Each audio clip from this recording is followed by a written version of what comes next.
Hello, everyone, and welcome to your summer solstice reading. So, what we're looking at here is a chart for the exact moment that the summer solstice begins, when the sun enters at 0 degrees Cancer. And if you look at the chart for the very moment that something begins, whether it's a person, place, thing, event, you can view that chart as almost like a natal chart for that particular thing. So, that's what we're looking at here. And overall, I mean, the whole thing looks pretty positive. There's a few bits of tension in there that need to be looked at. But let's go ahead and start here with Saturn, Pallas, and Vesta. This conjunction right here in the 11th house in Aries. So Pallas is all about abstract intelligence and unique talents. Vesta is all about hardcore dedication to something. And Saturn tends to be about restrictions, bonds. I always imagine like the rings of Saturn kind of contracting around a certain concept. So for this chart, that concept is like a social group. So you may encounter or start to build long-term, very strong social bonds with this tight-knit group of people, like a small group of people, a very specific group of people who all seem to share the same level of interest and dedication of something. And in this case, that something is very likely things like this. I mean, since you're watching an astrology video, and Pluto is in the ninth house along with Juno, and they're both in Aquarius. So all this together, it's pretty safe to say, I think, that shared interest is spirituality, metaphysical ideas, astrology, divination, all that kind of stuff. So there may be a group that you start to interact with that you really kind of bond with, and that bond may last a long time. But at the same time, these bonds, these social bonds, are kind of surface level. These are not the kind of conversations where you start getting into, your deep personal wounds and traumas and, your like hidden feelings and whatnot. You probably mostly keep things contained to the shared interest. So, um, and this kind of leads to a sense of like free flowing communication. So we have this down here with Mercury, Jupiter, and Venus in the third house, and this is a strong sense of like easy communication, just being able to speak from the heart, having like fun social interactions, coming across as somebody kind of charming. There's just a lot of unrestricted flow in the conversation with with these people, this kind of group. And this kind of starts to make you realize or think about, these sort of dark hidden wounds, these core traumas and all the problems that we all have, and maybe the things that you have kind of almost maybe felt shame about or looked down on in yourself, the things you didn't like about yourself. You start to actually feel better about some of those things. You start to kind of get the sense that maybe some of the things that you kind of disliked about yourself are actually maybe some of your strengths, but just didn't have a whole lot of chance to kind of interact with others who really kind of just like click with you. And so there's this kind of just like a very uplifting feeling that comes from these interactions. It's very validating and very freeing, and your sense of self, you just kind of feel better about who you are in general. So and this leads to a sort of a sense of validation here, feeling good about who you are. Sun in the first house, and we can get into all the aspects here, but I mean you can see there's a giant tangled web of lines in the middle there. So if I go into all the technical details, the message will get lost. But essentially, that's kind of the social aspect of what's going on here, the general overarching theme of the summer. So, leaving the sort of social side of it behind, there is also at the same time a lot of positive progress in whatever field you may be interested in your career or anything to do with public image or reputation, whatever your particular thing is that you're interested in or any kind of pursuit that you may be involved in. There's progress involved here, good progress. And this also kind of leads to a general sense of it's like it's validating. You feel seen and heard and understood. Um, let's see here. And while that's all very positive, it does maybe bring up a sense of like caution. It's like you're not, maybe things have been really heavy and serious and just not super fun for the last year or so, maybe even. And then all of a sudden things are kind of this free flowing sense of enjoyment and fun and validation. It's almost like you're almost cautious or apprehensive about it.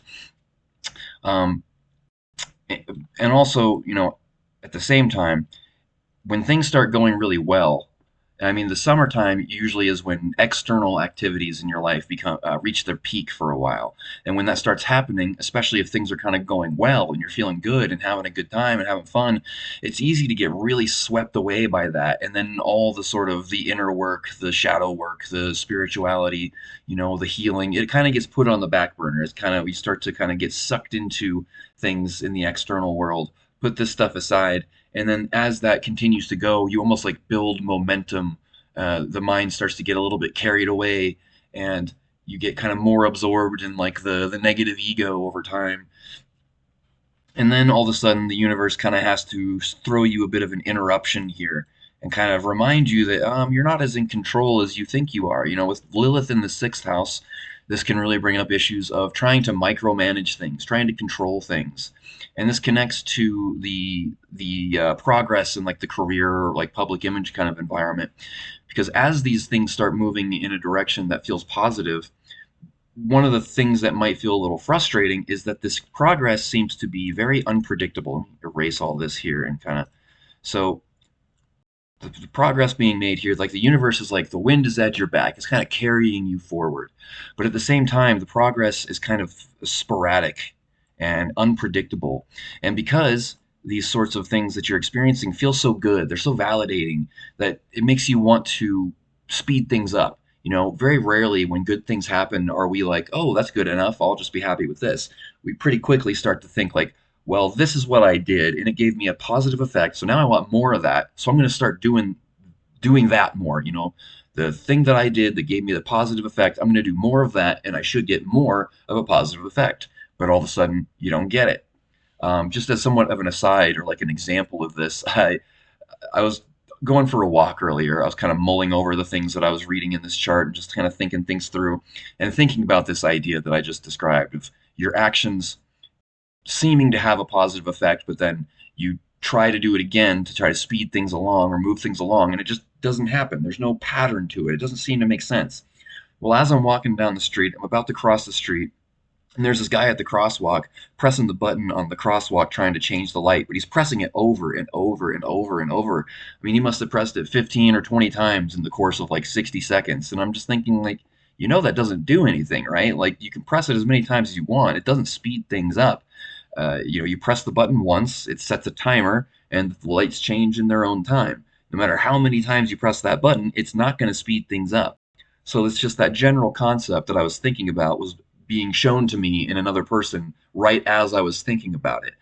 So um, just because you did something that had an effect and it worked once doesn't mean that every time you do that thing, you're going to get a similar effect.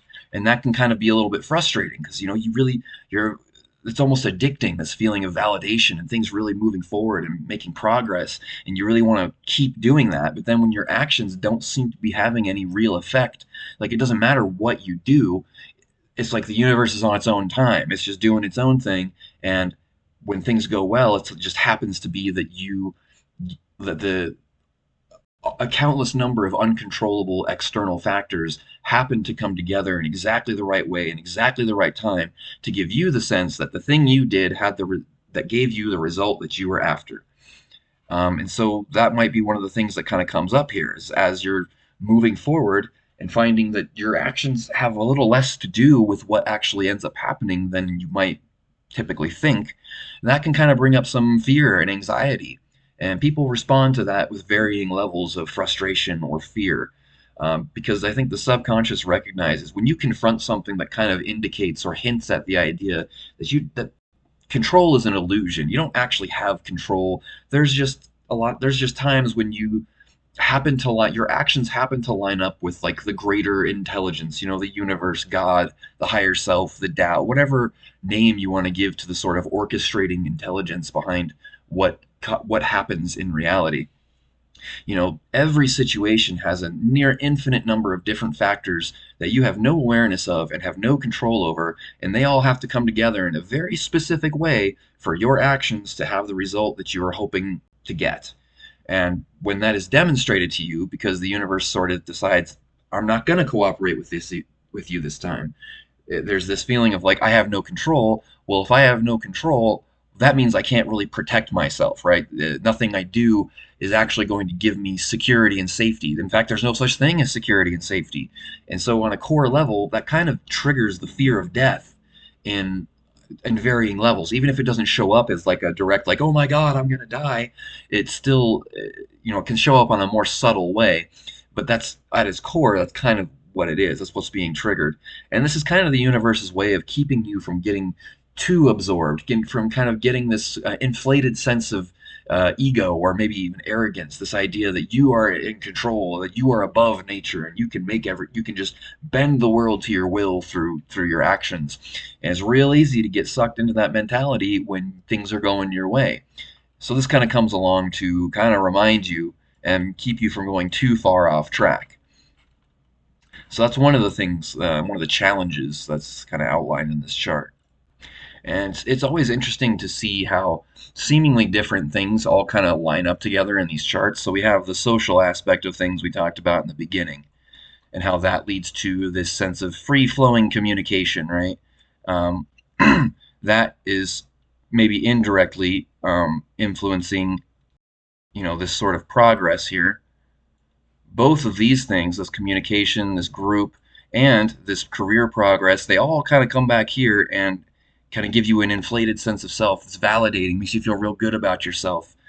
And then, that leads to this here, where you kind of put the spiritual side of stuff, the inner work, the shadow work, kind of gets set aside, put on the back burner, which then leads to the universe kind of coming in and being like, kind of teaching you a lesson about the illusion of control. And then you kind of come back to center, back to zero again, and kind of have to learn to accept that things kind of are moving in their own time. See, I know I just made a big mess here, but this series over here that I'm kind of circling, that's right on your first house, and that's the asteroid that kind of, it slows things down, gives slow but steady progress in things.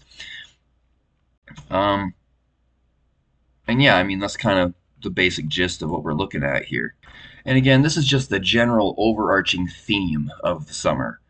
So obviously lots of other things are going to happen. There's a lot more that's going to be going on, but this is kind of the overarching theme that will play out probably gradually over time, ultimately resulting in you making progress, like in a material sense, making progress in a social sense, and also being kind of reminded of like what really the mechanism of what really determines what happens in your reality. It's like your quality of consciousness is really the driving factor in all of it, which is what makes the sort of inner work. That's why they call it the great work in alchemy. It's really the most important thing because it affects all other things. It's the foundation of everything.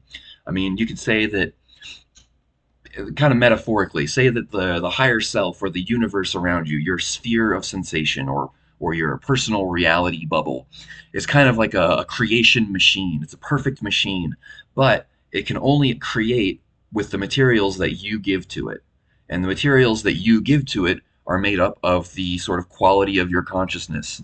The quality, your state of consciousness is made up of a collection of all of your internal beliefs and fears and traumas and wounds, and all of these types of things. And that kind of causes your sort of sphere to vibrate at a certain frequency, so to speak. And then that quality, that vibration, is what that sort of cosmic machine uses to create your reality. So that kind of determines the quality, the overall quality of your experience of reality. And so it's always important to remember to come back that even when things go well, or even when you're getting the results that you're hoping for from your actions, it's really the primary driving force of everything comes down to the state of consciousness.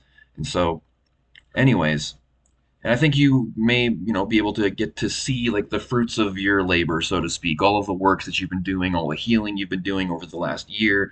It's real easy to kind of get discouraged because these things tend to move very slowly, right? Uh, Shifts in your fundamental like baseline level of consciousness, they happen very, very, very gradually. Um, and when In fact, it's so gradual that you kind of don't even notice anything's happening until you reach certain milestones and look back and be like, oh, wow, I guess I have changed. These things that used to happen don't happen. These qualities that I didn't used to have, I kind of have now, but didn't even notice it happened. It just kind of happened over time. So you kind of get to have those sort of milestone moments where you get to see the results of what you've been doing. Kind of gives you a renewed sense of like, yes, this is like the work that I am doing on myself is having a real effect. This is not just in my head. I'm not a crazy person. um, and that kind of brings you back to whatever you come into next. When the next season starts to come with a new renewed sense of, I guess, faith, you could call it, faith in the process, faith in yourself, wisdom, whatever you want to call it. So anyways, if you want to get into more specifics and want to get into a private reading, my information is down below. Check out my website. Send me an email if you want. Remember to like, comment, and subscribe if you enjoy these videos. It really helps me a lot. This is a new channel I'm trying to get off the ground, so any support is always greatly appreciated. But until then, thank you for watching, and I'll talk to you next time. Take care.